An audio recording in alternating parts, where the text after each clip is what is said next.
So, all evening we've been speaking about this idea of the Indian and the Indian identity, and I'm very confused. Because I came to this country 20 years back, and I lived here, and I'm Sonali's better half. I'm also an architect, and we worked across, different parts of this country, metros, tier 2, tier 3, tier 4 towns. And I to date struggle with the idea that I think that, Bengal is Bengali first and Indian second. Tamil is Tamil first and Indian second.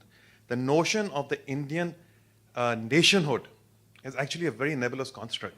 It is a very, very young construct. It's 60, 70 years old. No, that's a very colonial construct that was manufactured like that. This is what was trained to Oxford and Cambridge. Civil servants were trained on this.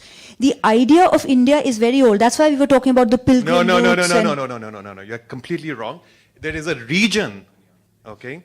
There is a region of South Asia, right, which includes Bangladesh, Pakistan, India, Sri Lanka. It's a region, and this region has grown over an evolutionary period of about 10,000 years with cultures and subcultures forming.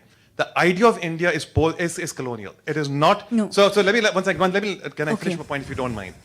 Okay, so, and I actually was addressing the question. Yeah. You are right Please. in some way, and I would like to. So just to conclude my I'll question. mediate between the two of you. No, let me just conclude my question. Yeah. Yeah. So when you say that Indians are a particular way and Indians are not a particular way, who are we really referring to between the self, the community, the state, and the nationhood? Okay. So I think the bigger issue that you raised is the idea of India being old or new. I agree with you. The idea of a modern state as currently defined, official, formal state, constitution, rule of law, common military, currency, or all that, is new. But a cultural unity, a cultural spiritual unity exists by virtue of the fact that if you look at Adi Shankara in way back, traveling to the four corners of this country because he saw there's something in common.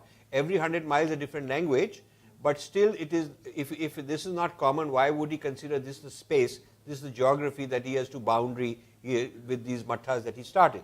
Even before that, you look at the Shakti Pitams, the 108 Shakti Pitams of the Devi, they go all over Afghanistan, Pakistan, Bangladesh, all over India, with a sense of unified architecture. There's an architecture of the Shakti Pitams, which is a unified architecture spread across all this. You see the old narratives in the south of Kashmir, the mountains, Mount Kailash, it's all part of the folklore and the itihas of India. And you see the people in the north talking about Rameshwaram and the whole Lanka story. So if you look at the stories, the narratives that are in people's imagination as a sense of who we are. If you take Ramayana as a sense of, for a certain genre, for a certain period in history, a sense of a collective narrative of who we are, it is across geographical, it is spread across the geography. So that is a sense not of India but of some entity maybe you can't name.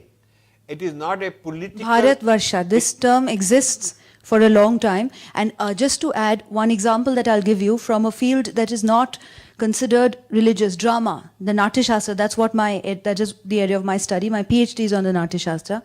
Chapter 14 of the Natya Shastra, it tells the different theatre performers about the different parts of India and how performances vary. So the performer must know local cultural variations, and if you look at the chapter, it's available, you'll see that the examples are drawn from different parts of India that would correspond geographically to what we have.